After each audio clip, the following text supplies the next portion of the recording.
La caña cascada por Richard Sibbes. La caña y la cascadura.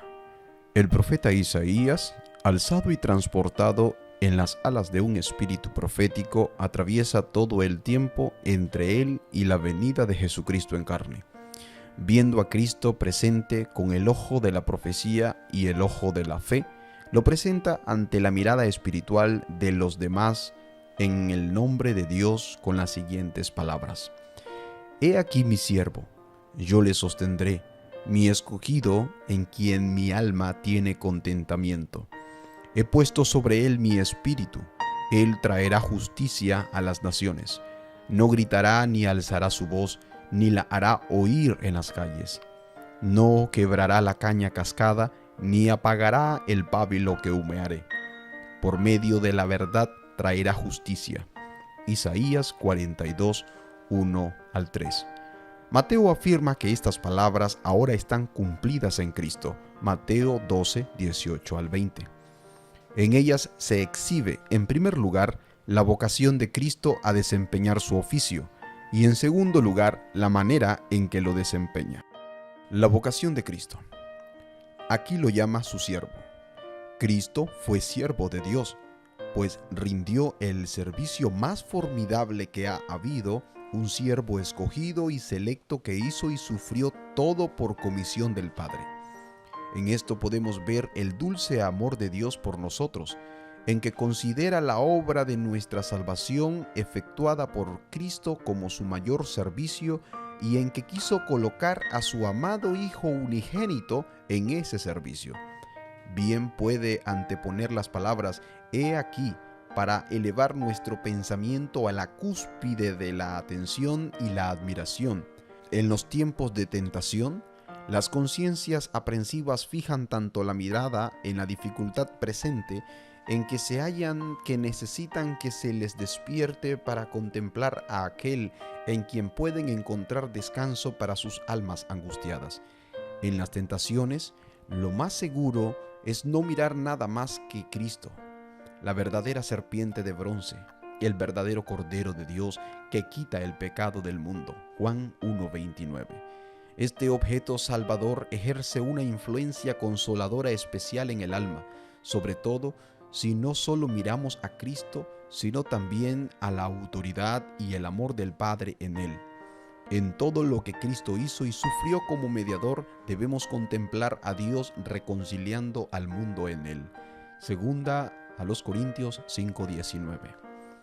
Qué gran sostén es para nuestra fe el saber que Dios el Padre, a quien ofendimos con nuestros pecados, esté tan complacido con la obra de redención, y qué consuelo es saber que el amor y la complacencia de Dios están en Cristo y por lo tanto en nosotros que estamos en Cristo.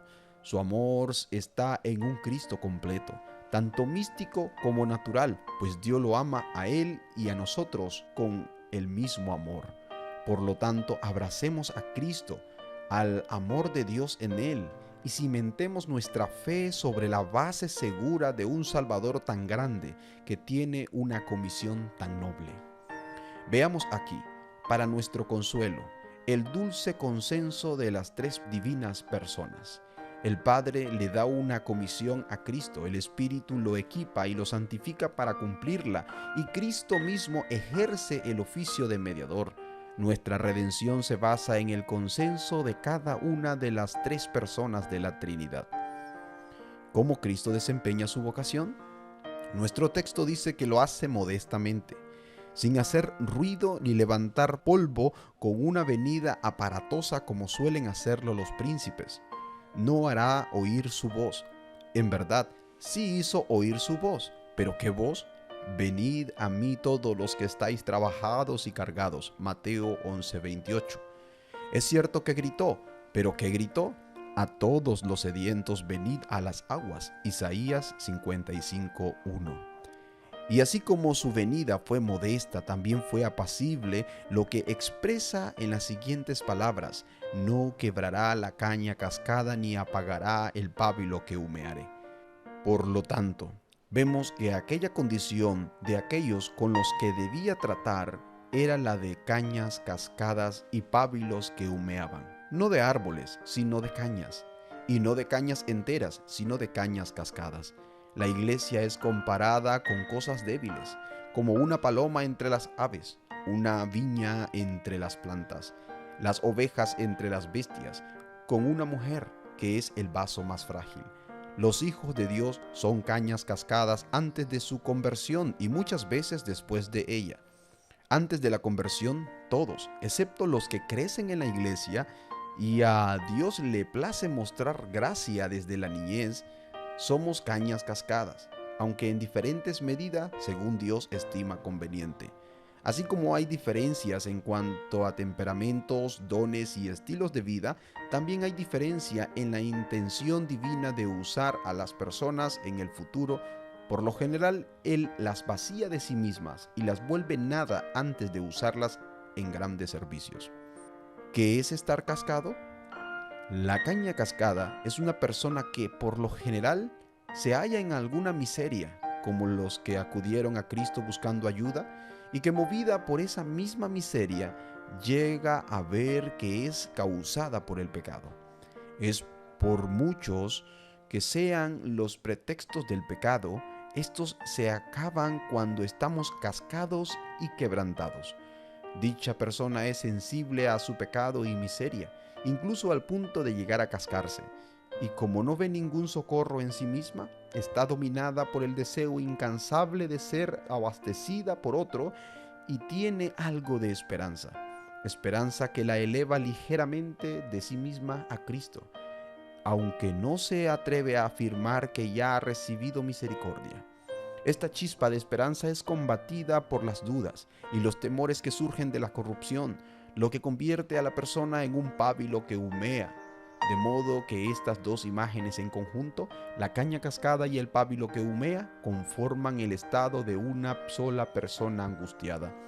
A esta gente, nuestro Salvador Jesucristo las llama pobre en espíritu. Mateo 5:3. A los que ven sus carencias y también se consideran deudores de la justicia divina. No tienen en sí mismos ni una criatura, ningún medio de subsistencia, y lloran por ello. Además, movidos por una esperanza de recibir misericordia que surge de la promesa y de los ejemplos de los que ya han recibido, son incitados a sentir hambre y sed de ella. Las consecuencias positivas de ser cascados. Es necesario que seamos cascados antes de la conversión para que el Espíritu pueda preparar el camino para ingresar al corazón allanando todos los pensamientos soberbios y altivos y para que podamos entender realmente lo que somos por naturaleza. Todos nosotros amamos el andar errante y fuera de nuestro verdadero hogar hasta que Dios nos casca mediante alguna cruz. Solo entonces es que podemos considerar y volver a casa como el hijo pródigo. Lucas 15:17. Es muy difícil hacer que un corazón adormecido y evasivo clame con sinceridad pidiendo misericordia. Nuestros corazones son como los criminales que solo claman por misericordia al juez hasta que están recibiendo su castigo. Además, ser cascado nos hace atribuirle un gran valor a Cristo. Entonces el Evangelio se transforma de verdad en el Evangelio. Entonces las hojas de la higuera de la moralidad no nos sirven para nada. También nos hace más agradecidos y como consecuencia de la gratitud más fructíferos en la vida. Pues, ¿qué es lo que hace que tanto sean fríos y estériles? Sino que nunca han podido apreciar la gracia de Dios, ya que nunca han sido cascados por su pecado. De la misma manera, esta forma de actuar por parte de Dios nos asienta más en sus caminos, ya que recibimos golpes y moretones en nuestro propio sendero. Muchas veces la causa de las caídas y la apostasía es que las personas nunca fueron castigadas por el pecado en un comienzo. No estuvieron el tiempo suficiente bajo el látigo de la ley. Por eso, esta obra menor del Espíritu, la de derribar pensamientos altivos, 2 Corintios 10:5, es necesaria antes de la conversión y la mayoría de las veces para promover la obra de la convicción. El Espíritu Santo las une en una aflicción que cuando es santificada tiene un poder curativo y purificador. Después de la conversión necesitamos ser cascados para que las cañas sepan que son cascadas, no robles. Incluso las cañas necesitamos ser cascadas debido a los remanentes del orgullo que hay en nuestra naturaleza y para hacernos ver que vivimos por misericordia. Esa cascadura puede ayudar a los cristianos más débiles a no desanimarse en demasía al ver a los que son más fuertes, agitados y cascados. Pedro fue cascado de esa manera cuando llegó a llorar amargamente, Mateo 26:75.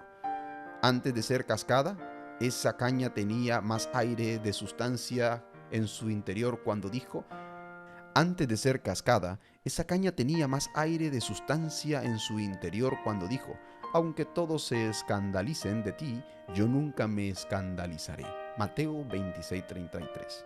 El pueblo de Dios no puede estar sin estos ejemplos. Los actos heroicos de aquellos grandes valientes no confortan a la iglesia tanto como sus caídas y cascaduras.